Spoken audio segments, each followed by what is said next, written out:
con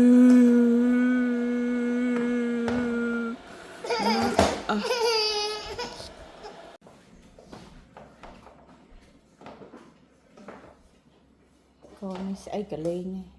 mười lờ phải nắng pi kilo là chất 3 kilo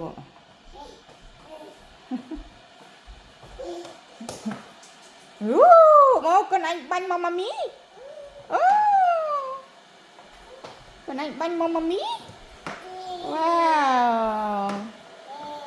rồi đã lấy vậy mới con anh lật banh mất banh cha mất á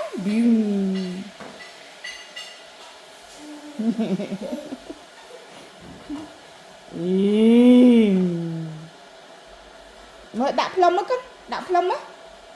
lông tiếp á đấy mà đạp lông á